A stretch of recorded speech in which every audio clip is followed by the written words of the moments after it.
Hello my dear friends, welcome back to yum yum tummy food recipe. ಇವತ್ತು ನಾನು ಮಾಡಿ ತೋರಿಸ್ತಾ ಇದ್ದೀನಿ ಕ್ರಿಸ್ಪಿ ಹಾಗೂ ಟೇಸ್ಟಿಯಾಗಿರುವಂತಹ ರೈಸ್ ಚಕ್ಲಿ. ತುಂಬಾ ಕ್ರಿಸ್ಪಿ ಹಾಗೂ ಟೇಸ್ಟಿಯಾಗಿರುವಂತಹ ಈ ರೈಸ್ ಚಕ್ಲಿಯನ್ನು ನೀವು ಇನ್ಸ್ಟಂಟಾಗಿ ರೆಡಿ ಮಾಡ್ಕೊಳ್ಬೋದು. ಈ ರೈಸ್ ಚಕ್ಲಿ ರೆಸಿಪಿಯನ್ನು ಖಂಡಿತ ಒಮ್ಮೆ ಮನೆಯಲ್ಲಿ ಟ್ರೈ ಮಾಡಿ. ಇದುವರೆಗೆ ಚಾನಲನ್ನು ನೀವು ಸಬ್ಸ್ಕ್ರೈಬ್ ಮಾಡ್ಕೊಂಡಿಲ್ಲ ಅಂತಂದರೆ ದಯವಿಟ್ಟು ಸಬ್ಸ್ಕ್ರೈಬ್ ಮಾಡಿ. ಫ್ರೆಂಡ್ಸ್, ಬನ್ನಿ ಈ ರೆಸಿಪಿ ಹೇಗೆ ಮಾಡೋದು ಅಂತ ನೋಡೋಣ. ಈ ಇನ್ಸ್ಟಂಟ್ ರೈಸ್ ಚಕ್ಲಿಗೆ ನಾನು 2 ಕಪ್ಪು ಅಕ್ಕಿ ಹಿಟ್ಟನ್ನು ತಗೊಂಡಿದ್ದೀನಿ. ಅದೇ ರೀತಿ 1 ಕಪ್ಪು ಮೈದಾ ಹಿಟ್ಟನ್ನು ಸಹ ತಗೊಂಡಿದ್ದೀನಿ. ನಂತರ ನಾನಿಲ್ಲಿ 200 ಗ್ರಾಮ್ ಆಗೋಷ್ಟು ಬಟರನ್ನು ಯೂಸ್ ಮಾಡ್ತಾ ಇದ್ದೀನಿ. ಈ ಚಕ್ಲಿಯಲ್ಲಿ ಬಟರ್ ತುಂಬ ಇಂಪಾರ್ಟೆಂಟು, ತುಂಬ ಟೇಸ್ಟಿಯಾಗಿ ಬರ್ತದೆ, ಯಾವುದೇ ಕಾರಣಕ್ಕೂ ಮಿಸ್ ಮಾಡಬೇಡಿ. ನಂತರ ನಾನಿಲ್ಲಿ 1 ಟೀ ಸ್ಪೂನ್ ಆಗೋಷ್ಟು ಬಿಳಿ ಎಳ್ಳು ಹಾಗೂ 1 ಟೀ ಸ್ಪೂನ್ ಆಗೋಷ್ಟು ಕಪ್ಪು ಎಳ್ಳನ್ನು ಆ್ಯಡ್ ಮಾಡ್ಕೊಂಡಿದ್ದೀನಿ. ಅದೇ ರೀತಿ ನಾನು ಅರ್ಧ ಟೀ ಸ್ಪೂನ್ ಆಗೋಷ್ಟು ಟರ್ಮರಿಕ್ ಪೌಡರ್ನ ಆ್ಯಡ್ ಮಾಡಿದ್ದೀನಿ. ನಂತರ ಅರ್ಧ ಟೀ ಸ್ಪೂನ್ ಆಗೋಷ್ಟು ಚಿಲ್ಲಿ ಪೌಡರ್ನ ಸಹ ಆ್ಯಡ್ ಮಾಡ್ಕೊಂಡಿದ್ದೀನಿ. ಚಕ್ಕುಲಿಯಲ್ಲಿ ಅಜ್ವಾಯಿನ್ ಅಥವಾ ಓಮದ ಕಾಳು ತುಂಬಾ ಫ್ಲೇವರ್ಫುಲ್ ಆಗಿರ್ತದೆ. ಇಲ್ಲಿ ನಾನು 1/4 ಟೀ ಸ್ಪೂನ್ ಆಗೋಷ್ಟು ಅಜ್ವಾಯಿನನ್ನು ಆ್ಯಡ್ ಮಾಡಿದ್ದೀನಿ. ಹಾಗೆಯೇ ರುಚಿಗೆ ತಕ್ಕಷ್ಟು ಉಪ್ಪನ್ನು ಆ್ಯಡ್ ಮಾಡ್ಕೊಂಡಿದ್ದೀನಿ. ನಂತರ ನಾನಿಲ್ಲಿ ಎಲ್ಲ ಮಿಶ್ರಣವನ್ನು ಒಮ್ಮೆ ಚೆನ್ನಾಗಿ ಮಿಕ್ಸ್ ಮಾಡ್ಕೊಳ್ತಾ ಇದ್ದೀನಿ. ಬಟರ್ ಹಾಕಿರೋದ್ರಿಂದ ಹಿಟ್ಟು ಸಹ ತುಂಬಾ ಸಾಫ್ಟ್ ಆಗಿ ಬರ್ತದೆ, ಹಾಗೆ ಚಕ್ಕಲಿ ಸಹ ತುಂಬ ಗರಿಗರಿಯಾಗಿ ಬರ್ತದೆ. ಚಕ್ಕಲಿಯನ್ನು ಮಾಡುವಾಗ ನಾವು ಸರಿಯಾದ ಮೆಜರ್ಮೆಂಟನ್ನು ಫಾಲೋ ಮಾಡಿದೆ ಅಂತಂದರೆ ಚಕ್ಕಲಿ ತುಂಬಾ ಚೆನ್ನಾಗಿ ಬರ್ತದೆ. ಚಕ್ಕಲಿ ರೆಸಿಪಿ ನಾವು ಸಾಮಾನ್ಯವಾಗಿ ಗಣೇಶ ಹಬ್ಬ ಆಗಿರ್ಬೋದು, ದೀಪಾವಳಿ ಆಗಿರ್ಬೋದು, ದಸರಾ ಆಗಿರ್ಬೋದು, ಯಾವುದೇ ಹಬ್ಬ ಹರಿದಿನಗಳಲ್ಲಿ ನಾವು ಮಾಡ್ಕೊಳ್ಬೋದು. ಫ್ರೆಂಡ್ಸ್, ನೀವಿಲ್ಲಿ ವಿಡಿಯೋದಲ್ಲಿ ನೋಡ್ತಾ ಇದ್ದೀರಾ, ಚೆನ್ನಾಗಿ ಒಮ್ಮೆ ಮಿಕ್ಸ್ ಮಾಡಿಕೊಂಡ ನಂತರ ಸ್ವಲ್ಪವಾಗಿ ನೀರನ್ನು ಆ್ಯಡ್ ಮಾಡಿಕೊಂಡು ನಾನಿಲ್ಲಿ ಹಿಟ್ಟನ್ನು ಕಲಿಸ್ಕೊಳ್ತಾ ಇದ್ದೀನಿ. ಈ ಹಿಟ್ಟನ್ನು ನಾವು ಚಪಾತಿಯ ಹಿಟ್ಟಿನ ಹದದಲ್ಲಿ ನಾವು ಇದನ್ನು ಕಲಿಸ್ಕೊಂಡ್ರೆ ಸಾಕಾಗ್ತದೆ. ಯಾವುದೇ ಕಾರಣಕ್ಕೂ ನೀರನ್ನು ಒಮ್ಮೆ ಆ್ಯಡ್ ಮಾಡಬೇಡಿ, ಸ್ವಲ್ಪವಾಗಿ ನೀರನ್ನು ಆ್ಯಡ್ ಮಾಡಿಕೊಂಡು ಹಿಟ್ಟನ್ನು ಚೆನ್ನಾಗಿ ಸಾಫ್ಟ್ ಆಗಿ ರೆಡಿ ಮಾಡ್ಕೊಳ್ಬೇಕು.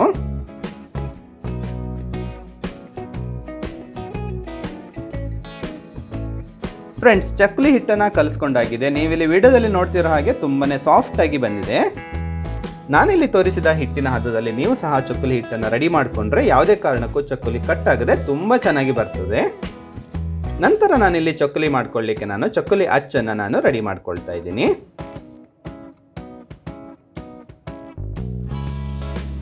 ಚಕ್ಕಲಿ ಅಚ್ಚಿನಲ್ಲಿ ನಾನಿಲ್ಲಿ ಸ್ವಲ್ಪ ತುಪ್ಪವನ್ನು ಹಚ್ಕೊಳ್ತಾ ಇದ್ದೀನಿ. ನೀವು ಬೇಕಾದರೆ ಯಾವುದೇ ಅಡುಗೆ ಎಣ್ಣೆಯನ್ನು ಸಹ ಹಚ್ಕೊಳ್ಬೋದು.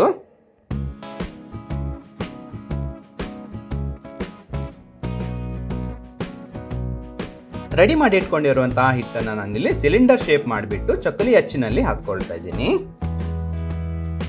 ನಂತರ ನಾನಿಲ್ಲಿ ಬಾಳೆ ಎಲೆಯಲ್ಲಿ ಅರ್ಧ ಚಮಚ ತುಪ್ಪವನ್ನು ಹಚ್ಚಿ ರೆಡಿ ಮಾಡಿ ಇಟ್ಕೊಳ್ತಾ ಇದ್ದೀನಿ. ನೀವು ಬೇಕಾದರೆ ಬಟರ್ ಪೇಪರ್ ಇದೆ ಅಂದರೆ ಬಟರ್ ಪೇಪರ್ನಲ್ಲಿ ಸಹ ಚಕ್ಕಲಿಯನ್ನು ಮಾಡ್ಕೊಳ್ಬೋದು. ಸ್ಟೀಲ್ ಪ್ಲೇಟ್ನಲ್ಲಿ ಸಹ ನೀವು ಚಕ್ಕಲಿಯನ್ನು ಮಾಡ್ಕೊಳ್ಬೋದು. ಚಕ್ಕಲಿ ಮಾಡ್ಕೊಳ್ಳುವಾಗ ಸ್ವಲ್ಪ ಎಣ್ಣೆ ಅಥವಾ ತುಪ್ಪವನ್ನು ಹಚ್ಕೊಳ್ಳಿ. ಫ್ರೆಂಡ್ಸ್, ನೀವಿಲ್ಲಿ ವಿಡಿಯೋದಲ್ಲಿ ನೋಡ್ತಾ ಇದ್ದೀರಾ, ಚಕ್ಕಲಿ ತುಂಬ ಚೆನ್ನಾಗಿ ಬರ್ತಾ ಇದೆ. ಚಕ್ಕಲಿಯ ಹಿಟ್ಟು ತುಂಬ ಸಾಫ್ಟ್ ಆಗಿ ಬಂದಿರೋದ್ರಿಂದ ಚಕ್ಕಲಿ ಸಹ ಕಟ್ ಆಗದೆ ತುಂಬ ಚೆನ್ನಾಗಿ ಬರ್ತಾ ಇದೆ. ಫ್ರೆಂಡ್ಸ್, ನೀವಿಲ್ಲಿ ವಿಡಿಯೋದಲ್ಲಿ ನೋಡ್ತಿರೋ ಹಾಗೆ ನಾನು ಉಳಿದೆಲ್ಲ ಚಕ್ಕಲಿಗಳನ್ನು ಸಹ ರೆಡಿ ಮಾಡ್ಕೊಳ್ತಾ ಇದ್ದೀನಿ.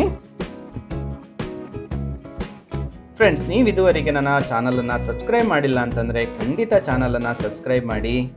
ತುಂಬ ಟೇಸ್ಟಿಯಾಗಿ ಬಂದಿರುವಂತಹ ಮೋದಕ ಆಗಿರ್ಬೋದು, ಬಾಳೆಕಾಯಿ ಚಿಪ್ಸ್ ಆಗಿರ್ಬೋದು, ಹಾಗೆ ಹಲಸಿನಕಾಯಿ ಚಿಪ್ಸ್ ರೆಸಿಪಿಯನ್ನು ಸಹ ಅಪ್ಲೋಡ್ ಮಾಡಿದ್ದೀನಿ.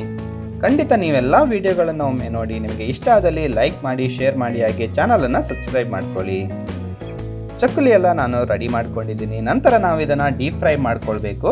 ನಾನು ಕಡಾಯಿಯಲ್ಲಿ 1 ಲೀಟರ್ ಆಗೋಷ್ಟು ನಾನು ಕೊಬ್ಬರಿ ಎಣ್ಣೆಯನ್ನು ಹಾಕ್ಕೊಳ್ತಾ ಇದ್ದೀನಿ. ಕೊಬ್ಬರಿ ಎಣ್ಣೆಯಲ್ಲಿ ಮಾಡಿದಂತಹ ಚಕ್ಕಲಿ ತುಂಬಾ ಟೇಸ್ಟಿಯಾಗಿರ್ತದೆ.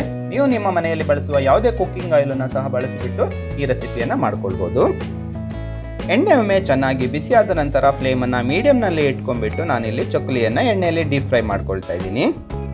ಯಾವುದೇ ಫ್ರೈ ಮಾಡ್ಕೊಳ್ಳುವಂತಹ ತಿಂಡಿಯನ್ನು ಮಾಡ್ಕೊಳ್ಳುವಾಗ ಎಣ್ಣೆ ತುಂಬಾ ಬಿಸಿಯಾಗಿರೋದ್ರಿಂದ ತುಂಬ ಕೇರ್ಫುಲ್ ಆಗಿ ಮಾಡ್ಕೊಳ್ಬೇಕಾಗತ್ತೆ. ನಾನಿಲ್ಲಿ ಚಕ್ಕಲಿಯನ್ನು ನಿಧಾನವಾಗಿ ಪಾತ್ರೆಯ ಸೈಡ್ನಿಂದ ಬಿಡ್ತಾ ಇದ್ದೀನಿ. 1 ರಿಂದ 1.5 ನಿಮಿಷಗಳ ಕಾಲ ಚೆನ್ನಾಗಿ ಫ್ರೈ ಮಾಡಿಕೊಂಡ ನಂತರ ನಾವು ಈ ಚಕ್ಕಲಿಯನ್ನು ಟರ್ನ್ ಮಾಡ್ಕೊಳ್ಬೇಕು. ಟರ್ನ್ ಮಾಡ್ಕೊಳ್ಳಿಕ್ಕೆ ನೀವು ಯಾವುದೇ ಕಾರಣಕ್ಕೂ ದೊಡ್ಡದಾದ ಸ್ಪೂನನ್ನು ಬಳಸಬೇಡಿ, ಇದರಿಂದ ಚಕ್ಕಲಿ ಕಟ್ ಆಗುವ ಸಾಧ್ಯತೆ ಇರ್ತದೆ. ನಾನಿಲ್ಲಿ ವಿಡಿಯೋದಲ್ಲಿ ತೋರಿಸ್ತಿರೋ ಹಾಗೆ ಈ ರೀತಿಯಾದ ಯಾವುದೇ ಸ್ಟಿಕ್ಕನ್ನು ಬಳಸ್ಬೋದು ಅಥವಾ ಯಾವುದೇ ಚಿಕ್ಕದಾದ ಸ್ಪೂನ್ನಿಂದ ಸಹ ನೀವು ಚಕ್ಕಲಿಯನ್ನು ಟರ್ನ್ ಮಾಡ್ಕೊಳ್ಬೋದು. ಫ್ಲೇಮನ್ನು ಮೀಡಿಯಮ್ನಲ್ಲಿ ಇಟ್ಕೊಂಡ್ಬಿಟ್ಟು ಚಕ್ಕುಲಿಯನ್ನು ಎರಡೂ ಸೈಡ್ನಲ್ಲಿ ಕ್ರಿಸ್ಪಿ ಹಾಗೂ ಗೋಲ್ಡನ್ ಕಲರ್ ಬರೋವರೆಗೆ ನಾವು ಇದನ್ನು ಫ್ರೈ ಮಾಡ್ಕೊಳ್ಬೇಕು. ನೀವಿಲ್ಲಿ ವಿಡಿಯೋದಲ್ಲಿ ನೋಡ್ತಿರೋ ಹಾಗೆ ನಮ್ಮ ಫಸ್ಟ್ ರೌಂಡ್ ಚಕ್ಕುಲಿ ರೆಡಿಯಾಗಿದೆ. ಅದೇ ರೀತಿಯಾಗಿ ನಾನು ಉಳಿದೆಲ್ಲ ಚಕ್ಕುಲಿಗಳನ್ನು ನಾನಲ್ಲಿ ಡೀಪ್ ಫ್ರೈ ಮಾಡ್ಕೊಳ್ತಾ ಇದ್ದೀನಿ. ಫ್ರೆಂಡ್ಸ್, ನಾನು ಈ ವಿಡಿಯೋದಲ್ಲಿ ನಿಮಗೊಂದು ಮನೆ ಮದ್ದನ್ನು ತಿಳಿಸ್ಕೊಡ್ತಾ ಇದ್ದೀನಿ. ಊಟ ಆದ ನಂತರ ನೀವೇನಾದರೂ ಎದೆ ಉರಿ ಅಥವಾ ಆ್ಯಸಿಡಿಟಿಯಿಂದ ತೊಂದರೆಯನ್ನು ಅನುಭವಿಸ್ತಾ ಇದ್ದರೆ ಊಟ ಆದ ನಂತರ ಒಂದು ಚಿಕ್ಕದಾದ ಶುಂಠಿ ಹಾಗೂ ಒಂದು ಸ್ವಲ್ಪ ಉಪ್ಪನ್ನು ಸೇರಿಸಿಬಿಟ್ಟು ತಿನ್ನೋದ್ರಿಂದ ಎದೆ ಉರಿ ಕಡಿಮೆ ಆಗ್ತದೆ. ಚಕ್ಕುಲಿಯನ್ನು ಫ್ರೈ ಮಾಡ್ಕೊಳ್ಳುವಾಗ ಯಾವುದೇ ಕಾರಣಕ್ಕೂ ಹೈ ಫ್ಲೇಮ್ ಇಟ್ಕೊಂಡ್ಬಿಟ್ಟು ಫ್ರೈ ಮಾಡ್ಕೊಳ್ಬೇಡಿ. ಮಧ್ಯಮ ಉರಿಯಲ್ಲಿ ಇಟ್ಕೊಂಡ್ಬಿಟ್ಟು ಚಕ್ಕುಲಿಯನ್ನು ಕ್ರಿಸ್ಪಿ ಹಾಗೂ ಗೋಲ್ಡನ್ ಕಲರ್ ಬರುವವರೆಗೆ ನಾವು ಇದನ್ನು ಫ್ರೈ ಮಾಡ್ಕೊಳ್ತಾ ಇದ್ದೀನಿ. ಫ್ರೆಂಡ್ಸ್, ಗರಿಗರಿಯಾದ ಇನ್ಸ್ಟಂಟ್ ರೈಸ್ ಚಕ್ಕುಲಿ ರೆಡಿಯಾಗಿದೆ. ಈ ರೆಸಿಪಿ ನಿಮಗೆ ಇಷ್ಟ ಆಗಿದೆ ಅಂದ್ಕೊಂಡಿದ್ದೀನಿ. ರೆಸಿಪಿ ಇಷ್ಟ ಆಗಿದ್ದಲ್ಲಿ ಲೈಕ್ ಮಾಡಿ, ಶೇರ್ ಮಾಡಿ, ಹಾಗೆ ಚಾನಲನ್ನು ಸಬ್ಸ್ಕ್ರೈಬ್ ಮಾಡೋದನ್ನು ಮರಿಬೇಡಿ. ಇದೇ ರೀತಿಯ ಇನ್ನೊಂದು ಇಂಟ್ರೆಸ್ಟಿಂಗ್ ರೆಸಿಪಿಯೊಂದಿಗೆ ಮತ್ತೆ ಬರ್ತೇನೆ. Until then, bye from Vishwas.